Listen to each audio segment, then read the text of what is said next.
Ladies and gentlemen, boys and girls, children of all ages, HollywoodShono here, about to give you another Injustice 2 video.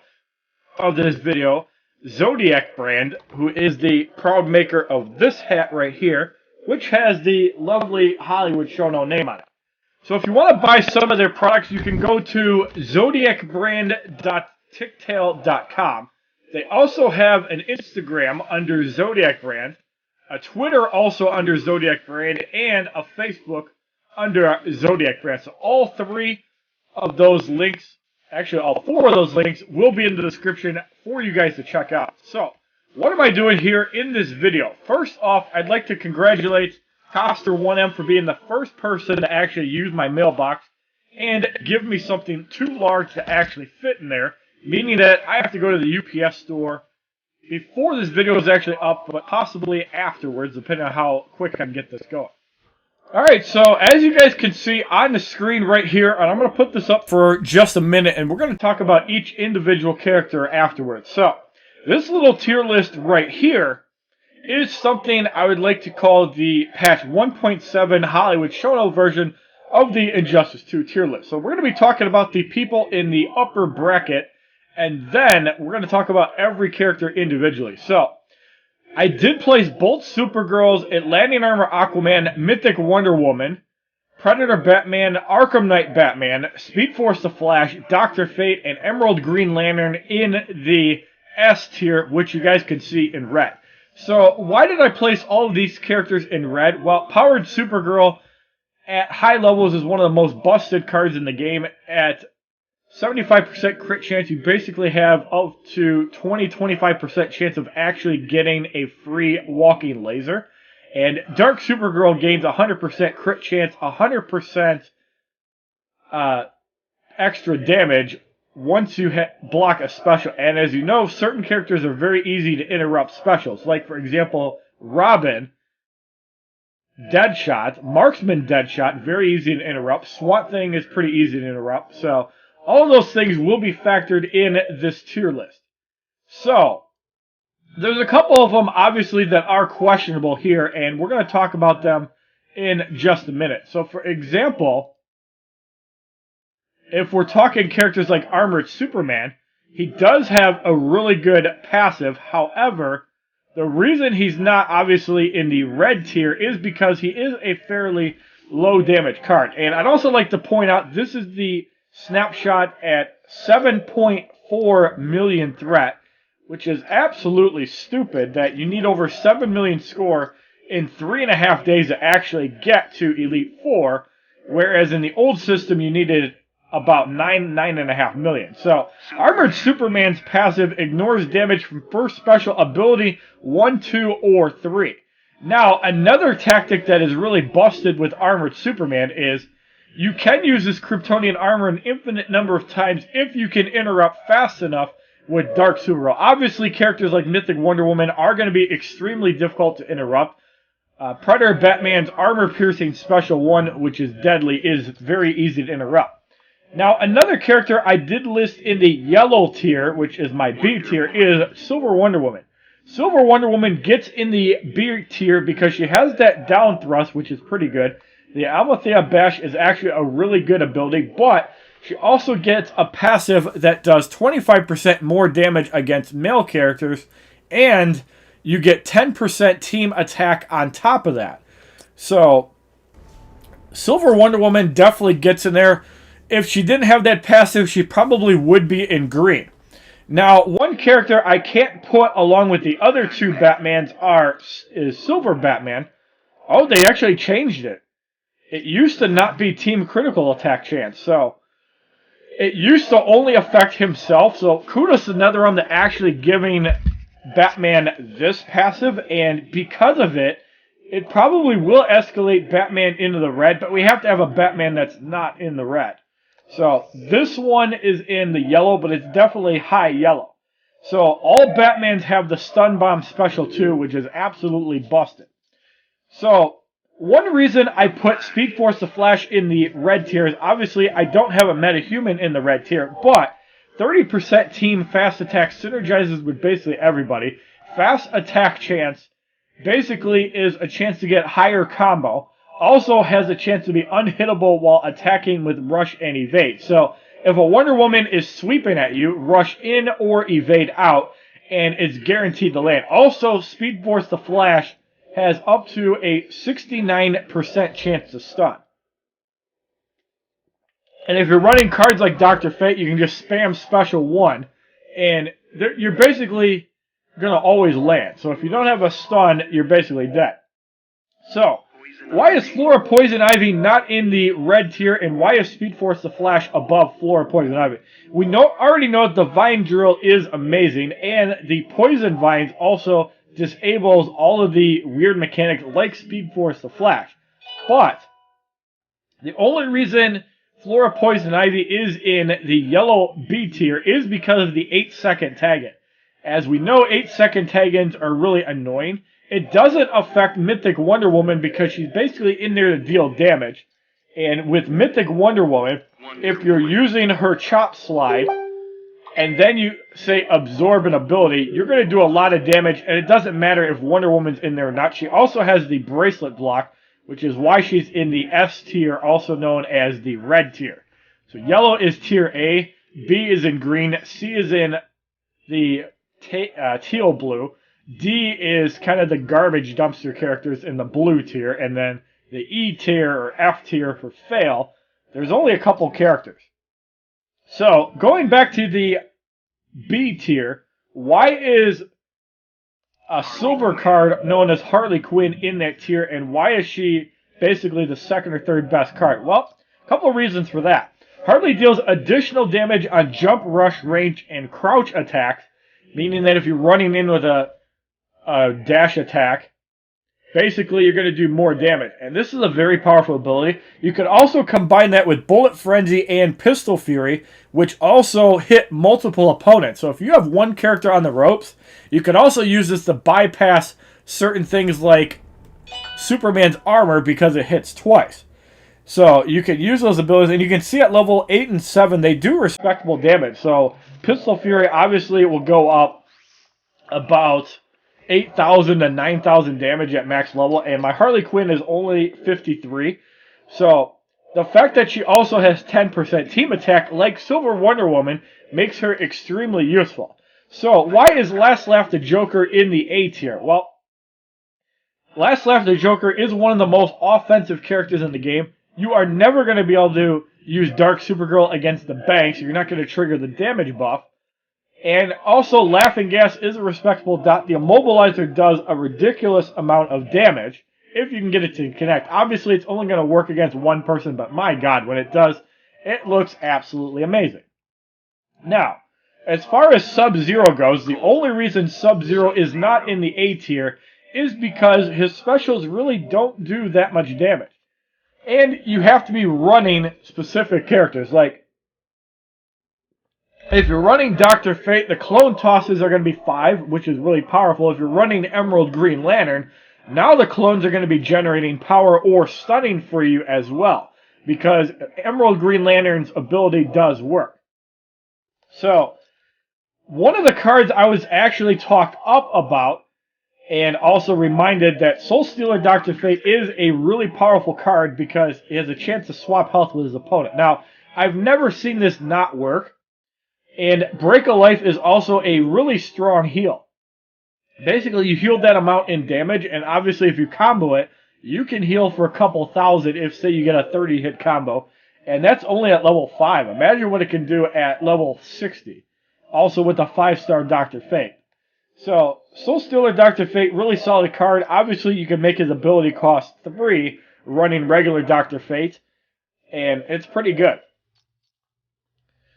So, that does it for the A-tier characters. Let's talk about some of the S-tier characters, meaning characters like Emerald Green Lantern. So, as we know, Emerald Green Lantern's passive is really strong, as it basically generates an extra 2 bars of power, gives you a chance to stun, or critical attack, which in my opinion is the weakest one, because it basically lasts for 1 hit. So, you have to tag in with Emerald Green Lantern, or whoever, land on that hit, and do a lot of damage. Now, obviously, if you landed on, say, a stun from Predator Batman, it's going to do wonders. So let's talk about some of the people in the beer tier. Now, Aquaman, per se, is not a bad card. However, his passive is a little bit clunky. Stun resistance is not something to joke about, because say if you're running up against somebody using stun bombs or the Joker, if you're using this with Atlantean Armor Aquaman and then running Speed Force the Flash, that's an okay team, because you're going to get defense per metahuman character. Obviously, you could just run Armored Superman along with Aquaman. You basically get the same effect. And you get stun resistance along with defense. So there is a couple caveats here. Obviously, running Armored Superman is going to be better than a metahuman character. And Armored Superman actually gains a decent amount of defense for the entire team, which is 20% at 5 stars. I obviously do not have a 5-star Armored Superman. I was lucky enough to get a 4-star Armored Superman, luckily though. So, also in the B tier, in my personal opinion, is Warrior Queen Wonder Woman. And the reason for that is her armor piercing is costing 4. It's easy to avoid, and it doesn't really do that much damage. It's just like Horrific Scarecrow. But other than that, Warrior Queen Wonder Woman doesn't really do much. So if the piercing strikes doesn't connect, I think it's one of the weakest armor piercing abilities in the game. Now, Captain Cold, in my opinion, is one of those characters I had to question a little bit between the B tier and the A tier. So the reason for that is because Captain Cold is a pretty damaging card. He also does have a really strong buff against critical attack. So basically the opponent's only going to be able to crit 25% of the time. I don't think this is amplified by other abilities, but I have not tested it. So the thing that also makes Captain Cold really good is the chance to disable 1 or 2 on the special. So if you can block a chop slide from Mythic Wonder Woman, that's going to take out a lot of offense. If you block armor piercing or a stun bomb from Predator Batman, or if you block the stun bomb from Arkham Knight Batman, you take away a lot of offense. So Captain Cold is a defensive card, and it's really good. Now, some of you guys are also noticing, why am I placing regular Deadshot on the list above everybody and not Marksman Deadshot? Well, it's a simple fact that Marksman Deadshot doesn't have a passive that really does anything, and this one has 10% team critical attack chance. So even though Deadshot is a slow card, even though both Deadshots hit multiple opponents, it's obvious that this Deadshot is quite a bit better. Now, Multiverse Flash is obviously a new character, and it's somebody that I might be undervaluing, but Multiverse Teammates crit attack chance might be a good ability. It would probably be better with a regular Green Arrow, but also team critical attack damage. Now, I do have a 5-star Multiverse of Flash, but I was going to save this for a separate YouTube video, which obviously I've been a little bit lazy to do. Now, one thing to keep in mind is that the stun on Multiverse of Flash is actually in his special 3. So, in my opinion, to make the most out of the multiverse synergy at this current time, until they add a new multiverse character, you're going to be needing Dr. Fate so you can utilize his abilities a little bit better. But I think Multiverse of Flash is a B tier character. He is definitely better than Silver Flash, but he's definitely not better than Speed Force of Flash. And one character I was extremely questionable about is Energized Starfire. Obviously, if you have 75% defense, like I talked about in the Unlocking Energized Starfire video, if you're generating 50% health on a super move, or if you're generating, say, 35% health, obviously, Horrific Scarecrow is the best character to use with Energized Starfire. Now, if you're running Dr. Fate, specials are going to take less to heal. So, obviously, Starfire can heal the team a little bit, but it's not a really good heal. However, the special 3 from Energized Starfire also has a dot attached to it, so you can get some okay damage to it, and it's not that bad. Now, some of you guys are also questioning, why is Silver Catwoman so high on the list? Well, as you guys know, Catwoman is definitely one of the best silver cards in the game, along with Harley Quinn. Harley Quinn is a fast attacker. Obviously, the passive is useless in combat as it does absolutely nothing, but the Slash Dash is an amazing dot. The Caltrops that the other Catwoman has is garbage. If you want a good dot, try Atlantean Armor Aquaman, or even a hazard that power drains or heals, like Atlantean Armor, Aquaman, or Soul Stealer Dr. Fate. And this Catwoman has a 3-bar special too, which does pretty good damage. So if you get that up, it does wonders.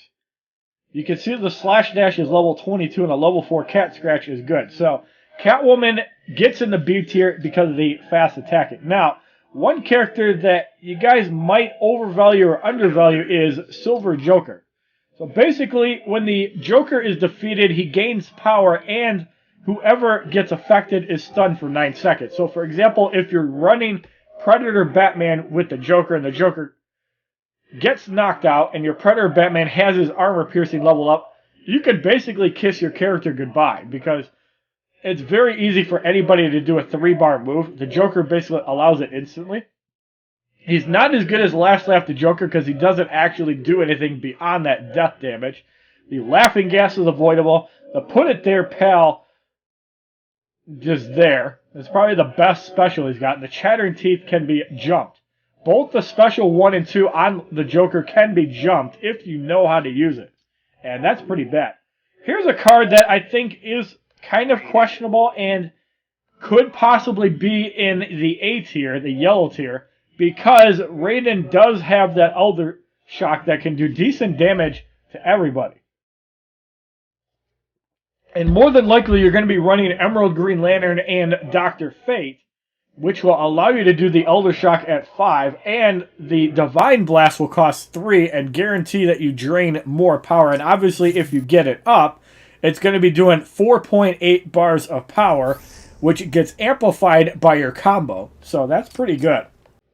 But I put Raiden in the B tier because you need specific cards for it to work. It is a pretty powerful card because it does generate power based on magic characters.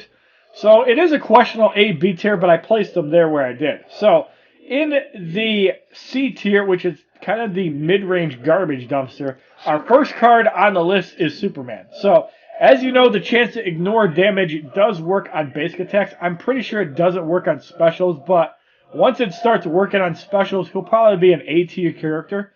And 10% team defense is less than Aquaman or Armored Superman give, but defense is a premium stat because it makes your teammates harder to kill. It's just the problem is the air heat vision can be avoided and jumped out of the way, and the Flying Punch really doesn't deal that much damage. So you're spending 7 bars of power, which basically has a 50% chance to get jumped. Pretty stupid. So Bane is on the C tier of lists only because of his passive. If it wasn't because of his passive, he'd probably be right there along Enraged Bane. But 25% team critical attack chance or 30% team critical attack chance is one of the strongest crit abilities, and that's why he gets placed above Enraged Bane. So Bane is a horrible card, does nothing really for the team. Even though his specials do okay damage, it's just like Marksman Deadshot, he doesn't do anything.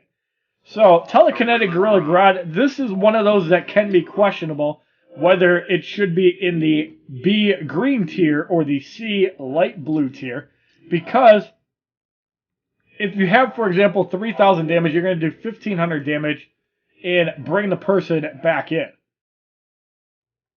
So it's an interesting mechanic. It can be super annoying. It does prevent people from generating power. I'm not sure how this works against Dark Supergirl, but imagine getting countered trying to tag in, and instead of trying to interrupt a special, well, you're just going to take a lot of damage. So that's pretty cool. And it stops them from generating power. So Harambe is definitely one of those questionable characters. Even Bane can be questionable, but we have to place him somewhere. So why is Marksman Deadshot so low? Obviously, he does do decent damage. However, lethal attack chance is not really a good stat. It's basically a weaker version of crit, and a lot of the moves don't allow you to actually be far away, so being able to connect on those moves is pretty hard.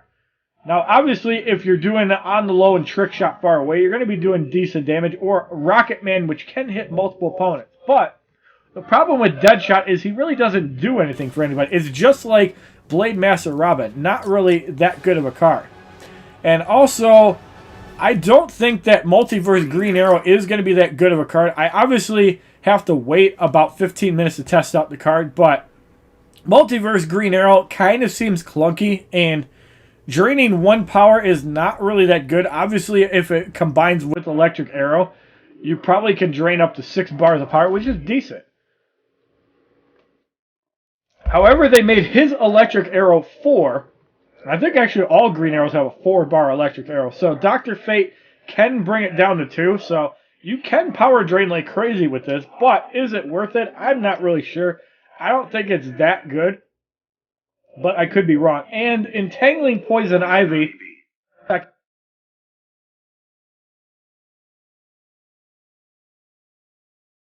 And Landing Armor Aquaman's dot is it's easier to get out of the way from. And ability 2 and 3 disable all that stuff on the active person. So you can tag out and it doesn't do anything. And I think it's actually bugged on your side where it doesn't work. So I devalue that. Again, this could be a B tier character, but I don't think so. Now, also in the C tier is the Flash. Why is the Flash in the C tier?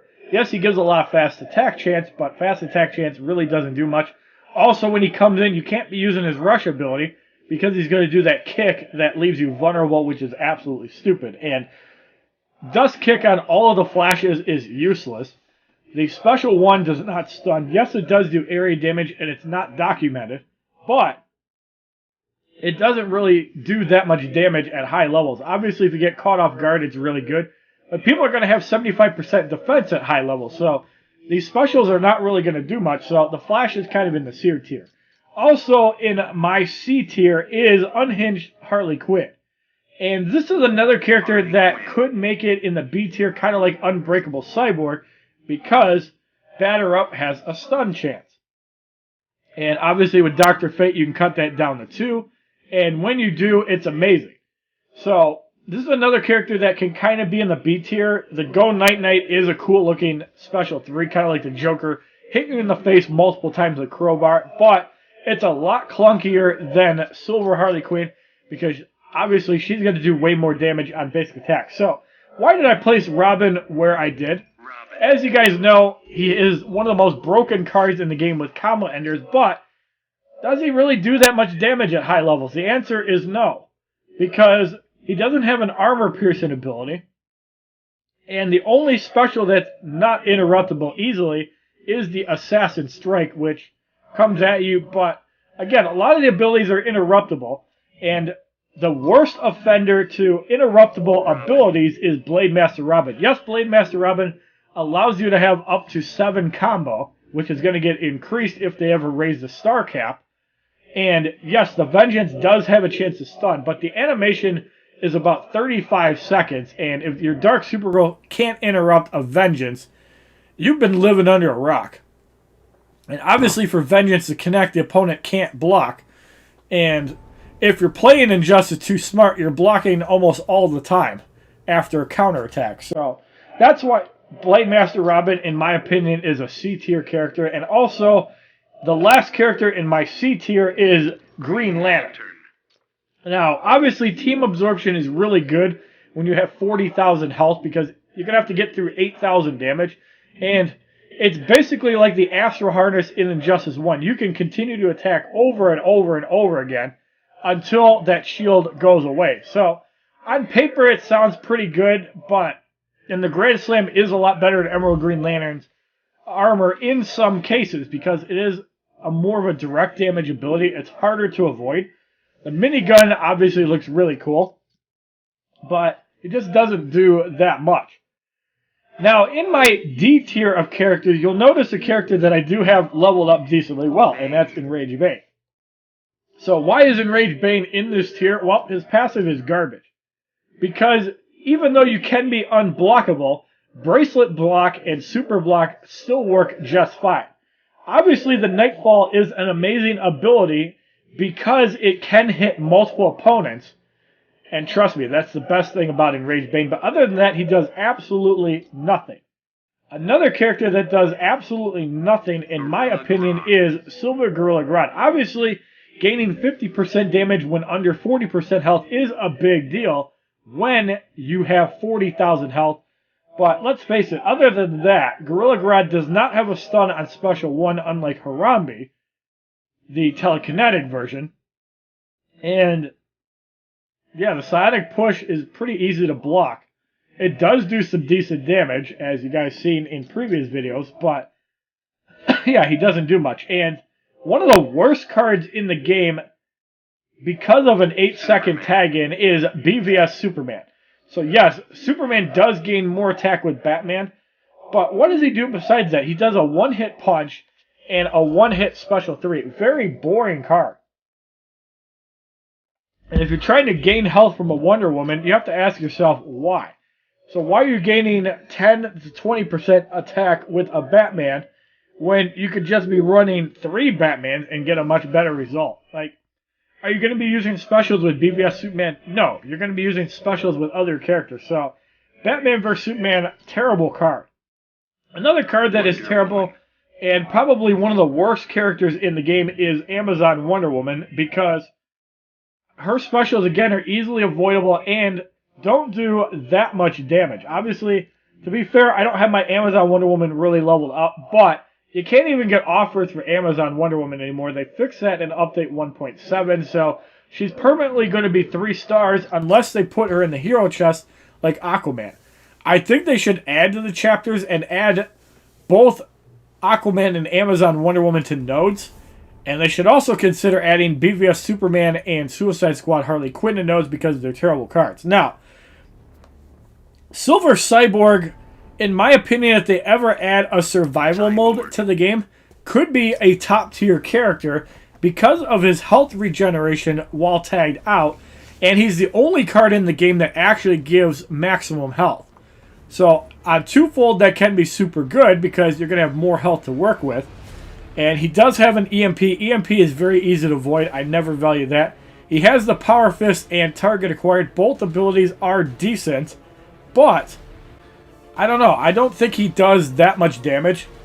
So, could he be a C tier character? Absolutely. Is he better than Unbreakable Cyborg? Absolutely not. But if they ever add a Survivor mode into Injustice 2, he's definitely going to be at least a green B tier character. Now, somebody that I think is a very clunky card, super slow, and not very useful is Silver Green Arrow. So when you upgrade the special, teammates' fast attack chance is fixed at 25%. The exploding arrows do 30% damage to all opponents for ability 1 and 2 crit attacks, but you have to use specific cards. You either have to be running Silver Bayonet, now you can use Silver Batman, or you have to be running Black Canary. 2 of those options are really bad cards. And Batman does not have an armor piercing. So, is it worth it to use synergy with Green Arrow? Absolutely not. And Ace Green Arrow, I think, falls under the same category. And the reason I feel Ace Green Arrow is not that good of a card is because Power Lock Arrow is a worthless passive. All you do is tag out, and it's like it never happened. Other than that, it's just like a Green Arrow. Yes, it has a different special 2 and 3, but boring card. Scarecrow is also a very useless card. It's probably the first card in the game I got to 5 stars, and 485 fragments. Fuck you, NetherRealm. I would have rather had horrific Scarecrow fragments. Stop being cheap to your customers. So, the Hook and Chain is a really good ability because it stops the tag out, stunning an opponent for 3 seconds. So, you can build a Silver Scarecrow that is really good. However, do I recommend it? Probably not. There's better cards to work on. And Master Thief Catwoman, I placed really low. Obviously, like Silver Catwoman, she can build up combos a lot, but the Caltrops is absolutely garbage. I'd rather have a direct damage 3-bar special 2 than a crappy Caltrop. Again, Catwoman can do really good damage. She does have that dot, which does pierce through armor and is really good. So, that's not saying Master Thief Catwoman is useless, and obviously it should be placed a little bit higher, but I think it's a garbage dumb character. And speaking of garbage dumb characters, Swamp Thing, this Swamp Thing is probably one of the worst cards in the game because it's super slow. The heal does not do much. It heals for like 15 to 20% health. Obviously, I only have it at 3 stars, so you're going to get a bigger heal. And obviously, if you defense out Swamp Thing, it's going to be okay. But characters like Supergirl, Landing Armor, Aquaman, and Predator Batman are just going to destroy Swamp Thing, and the healing is not going to matter. So, another kind of garbage dumb character, but a much better tank is Swamp Thing. Why is Swamp Thing a better tank? because the Force of Nature gives up to 25% health, and it's actually based off your actual health and not percentage of health because it was bugged that way. This is the actual amount that works, and it's pretty good. Alright, so now onto the garbage tier of characters, and these cards you should never focus on. And I'm sorry, Mikey's Box, Suicide Squad Harley Quinn is easily one of the worst 5 cards in the game. The Handstand Kick and To Die For are only going to hit one person. They're very boring specials, very badly thought out. Yes, Harley does gain an attack boost from the Joker, does gain crit chance from Deadshot, and if you're running Silver Deadshot, you get 30% crit chance. And if you're running extra Harley Quinns, you gain power generation. So, power generation is okay if you're running unhinged Harley Quinn. But really, if you're running 3 Harley Quinns, it's not good. So, does that Harley Quinn get justice for being a garbage tier character? Yes. Black Canary, in my opinion, is also a garbage tier character. Yes, they finally fixed Black Canary to be a 4-second tag-in, but her attacks... her specials do decent damage, but the character is so slow. We're talking almost Swamp Thing slow. And that's bad. But I almost have my Black Canary up to 5 stars, so that's going to be pretty good. Obviously, giving Green Arrow teammates critical chance is pretty cool. But if you're giving teams critical attack chance, why aren't you running Batman Prime? Why aren't you running Silver Batman? Why aren't you running Bane that gives more crit chance to everybody, not just Green Arrow?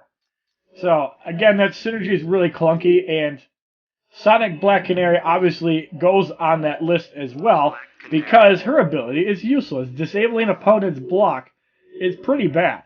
I mean, what are you going to do? Use a Sonic Blast into another Sonic Blast? You're going to use something that does armor piercing instead, or something that ignores defense. I just do not understand why anybody would develop Black Canary. I think it's the worst card in the game. Now, if they increased the attack speed on Black Canary by like 30%, or even made it comparable to like a Cyborg, Black Canary would easily instantly go from garbage tier to like a C tier. But she doesn't do anything. So again, there's a couple things that are for debate. Obviously, if we're talking about usefulness, Aquaman is one of the cards that can be questionable. Obviously, Starfire can be placed on the list higher. Harley Quinn could be placed on the list lower. Sub-Zero could be placed either higher or lower. Obviously, if you're running Emerald, Green Lantern, and Dr. Fate, Sub-Zero could be placed higher. Same thing with Raiden. He could be placed higher. But you also have to look at the grand scheme of things. How good are these characters by themselves? And how good are these characters when paired with other people? That is where I get my tier list from, and that is why certain characters are in the dumpster and other characters are not. Finally, if you enjoyed this video, you can also send me stuff. Label it to HollywoodShono, 23205 Gratiot Avenue, number 337, Eastpointe, Michigan, 48021. Thank you very much for spending 30 minutes of your day watching this tier list, and have a wonderful day, kids. www.youtube.com/HollywoodShono. Subscribe, bitches!